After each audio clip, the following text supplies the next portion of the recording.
So, you said you'd come back, and you did. Leave your phone in your pocket tonight. It is time for Chapter 82.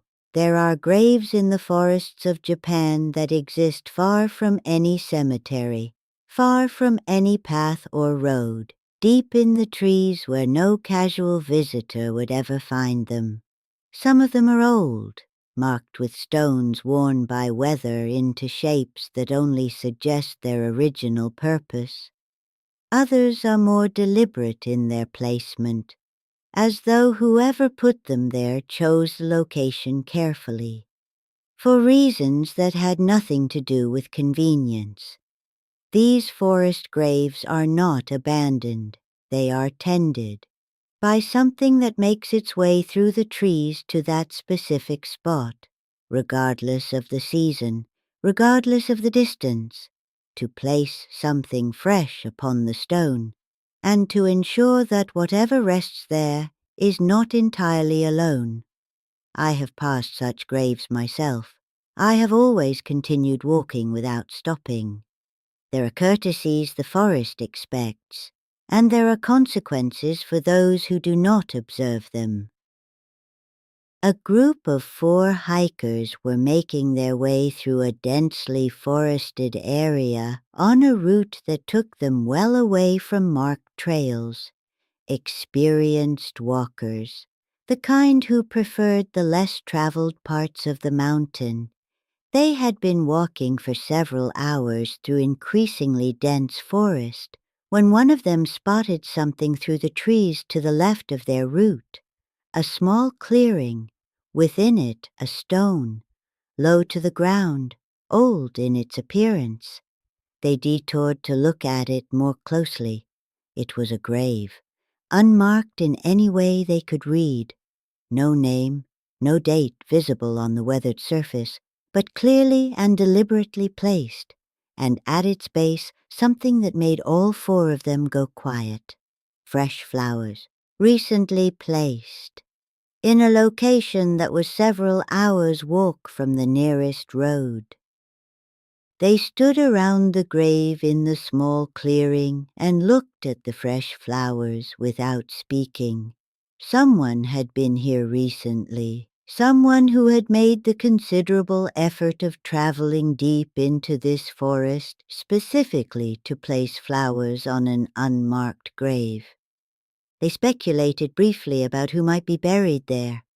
One of them took out her phone and photographed the grave, the flowers, the stone, the particular quality of the light in the small clearing.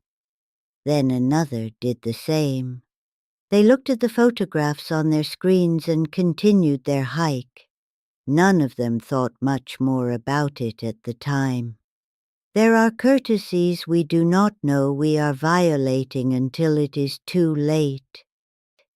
If these stories find their way to you, if you feel drawn back to this quiet room again and again, there is a place for you here. Others have found it. Perhaps you will tell them you did too. That evening at camp, the feeling began.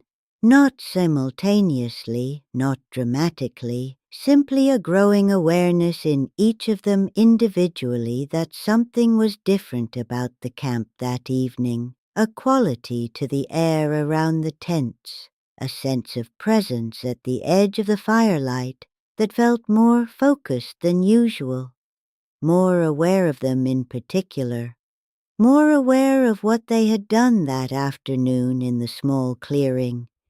Each of them felt it without mentioning it to the others. They ate and talked and went through the motions of a normal camp evening. But each of them was paying attention to the periphery of the firelight in a way they had not paid attention to it on previous evenings. And each of them noticed that their phone felt different in their pocket, heavier, warmer, in a way that had nothing to do with battery temperature. One of them deleted the photograph before going to bed. She did not announce this to the others. She simply looked at the image on her screen for a moment.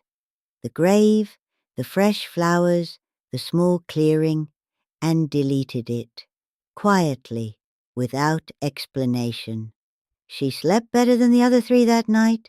The other three each woke at some point in the early hours with the particular alertness of someone who has become aware of a presence just outside their tent. Close, patient, still. Each of them lay in their sleeping bags and listened to the forest and did not open their tent. In the morning they compared notes over breakfast. All three had woken in the night. All three had felt the same presence. And all three still had the photograph on their phones. Shakkoi, the air just outside those tents. Cold in a way that the summer night should not have permitted. They deleted the photographs before leaving camp that morning. All three, again without extensive discussion, simply a quiet and mutual understanding that the photographs should not leave the forest. They hiked out without incident. The feeling that had been present at camp did not follow them beyond the tree line. The one who had deleted her photograph the night before said nothing about having done so ahead of the others, but she noticed that she had slept better, and she thought about that afterward, about what it meant for something to distinguish between those who had corrected their discourtesy promptly and those who had needed a sleepless night to arrive at the same decision. She kept coming back to that detail. Some things notice everything. I have always known this, more than most. She was still uncomfortable when she told me, kept glancing toward the window while she talked, as though part of her was still not entirely convinced that what had stayed at the tree line had stayed there.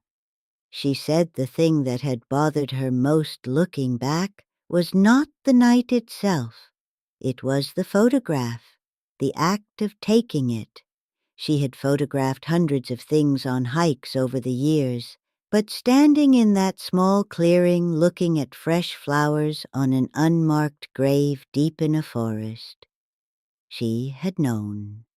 Even as she raised the phone, she had known it was wrong, and had done it anyway, because the others were doing it, because it seemed harmless, because the particular discomfort of that knowing was easier to override than to honor.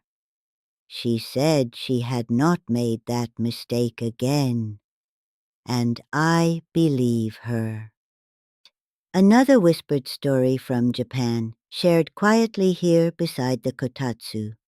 If you ever find a grave in a deep forest far from any path, with fresh flowers placed upon it, treat it with the same respect you would treat any grave in any cemetery. Do not photograph it. Do not disturb anything around it. Simply acknowledge it quietly and continue walking. Because whoever tends that grave in that remote forest, whatever makes its way through the trees to place something fresh upon the stone, is paying attention. It knows the difference between a passing stranger who shows respect and one who does not, and it is considerably more patient than you are, and has considerably more time, and will follow you back to your camp and wait outside your tent in the dark, for as long as it takes for you to understand what you should have understood in the clearing, when you first reached for your phone. If this story stayed with you, if the dark or the shadow feels a little closer tonight, you know where to find me. I am always here, beside the kotatsu, watching, waiting, and if you wish others to find their way here too, I would not object.